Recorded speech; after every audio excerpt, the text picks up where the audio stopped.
नमस्कार दोस्तों, द्वारका में भारतीय पुरातत्व सर्वेक्षण एएसआई की 9 सदस्यीय टीम द्वारका के समुद्री क्षेत्र में एक महत्वपूर्ण अन्वेषण कर रही है। इस ऐतिहासिक मिशन का उद्देश्य प्राचीन द्वारका के डूबे अवशेषों की खोज और उसके इतिहास को उजागर करना है। ये टीम दूसरी बार इस अभियान पर निकली है और इस बार खोज का दायरा द्वारका से बेट द्वारका तक बढ़ाया गया है। इस अभियान में पुरातत्वविदों के अलावा कई अन्य विभागों के विशेषज्ञ भी शामिल हैं, जो वैज्ञानिक तकनीकों की मदद से समुद्र के भीतर छिपे ऐतिहासिक अवशेषों को ढूंढने का प्रयास कर रहे हैं।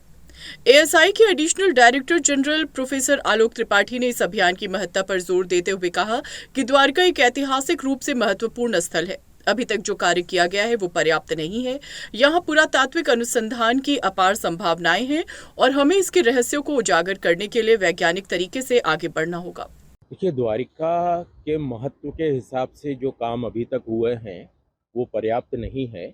और यहाँ पर पुरातात्विक शोध की जो संभावनाएं हैं वो बहुत है, क्योंकि ये एक ऐसा स्थल है जिसका भारत के इतिहास में बहुत ही विशिष्ट महत्व है और इसके लिए ये ज़रूरी है कि बहुत ही वैज्ञानिक तरीके से यहाँ पर अन्वेषण किए जाएं और इससे जुड़े हुए जो बहुत सारे प्रश्न हैं उनके उत्तर तलाशे जाएं और वो उत्तर जो हों वो सारे के सारे प्रमाणों के आधार पर हों। इसके लिए ज़रूरी है कि पुरातात्विक प्रमाणों को बहुत तरीके से खोजा जाए, जिससे कि हर व्यक्ति उनको देख सके और उनको अपने हिसाब से इंटरप्रेट कर सके। अभी जो हमारा कार्य है वो उसका विस्तार हो रहा है। 2005 से 2007 के बीच में अंडर वाटर आर्कियोलॉजी विंग ने द्वारिका से संबंधित जो प्राचीन स्थल थे, जो भी जानकारियां थीं, उनका विश्लेषण किया था और द्वारिका के समीप उत्खनन और अन्वेषण कार्य किए थे, लेकिन वो एक सीमित क्षेत्र में थे। अब इस कार्य को हम इस क्षेत्र में उसका विस्तार कर रहे हैं। बेट द्वारिका आइलैंड के ऊपर प्राचीन स्थल हैं, उन स्थलों पर भी थोड़ा बहुत काम हुआ है, लेकिन उनके व्यवस्थित उत्खनन की आवश्यकता है, जिससे कि यहाँ जो गतिविधियाँ हो रही थीं उस प्राचीन काल में,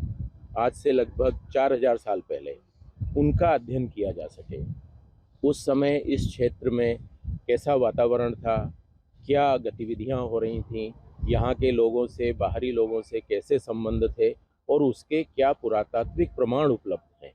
क्योंकि पुरातत्वविद जो है वो हमेशा प्रमाणों के आधार पर ही इतिहास को समझने का प्रयास करता है और हमारे लिए ये ज़रूरी है कि उस काल के प्रमाणों को ढूंढा जाए, उनका अध्ययन किया जाए, उनका डॉक्यूमेंटेशन हो और लोग उसको देख सकें और समझ सकें, जिससे कि हम अपने इतिहास को समझ सकें और जो रिक्तियाँ अभी छूट गई हैं उनको हम भर सकें और अपने इतिहास के बारे में हमारी जानकारी जो हो वो सुदृढ़ प्रमाणों के आधार पर आधारित हो। अभी हम लोग जो स्थान हैं यहाँ पे, चूँकि पहले भी काम हो चुके हैं, उन स्थानों का एक बार पुनः अध्ययन कर रहे हैं। समय के साथ तकनीकी में विकास होता है,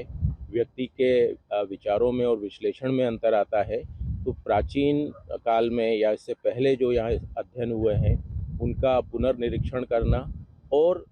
अधिक पोटेंशियल जो साइट्स हैं उनको ढूंढना, जिससे कि वहाँ से प्राप्त नए प्रमाण और पहले से जो उपलब्ध प्रमाण है उनके साथ मिलाकर हम जो है एक समग्र इसकी जो है एक तस्वीर बना सकें और इतिहास को जो है अच्छी तरह से समझ सकें।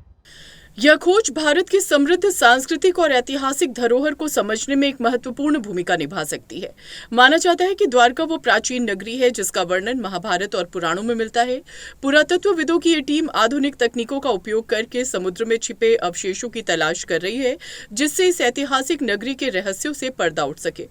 अगर यह अभियान सफल होता है तो ये भारतीय इतिहास में एक बड़ी उपलब्धि होगी और प्राचीन सभ्यता के कई अनसुलझे रहस्यों से पर्दा उठेगा। अपनी राय हमें कमेंट कर जरूर बताएं और ऐसे लेटेस्ट अपडेट्स के लिए हमारे चैनल रॉयल बुलेटिन को लाइक, शेयर और सब्सक्राइब करना ना भूलें।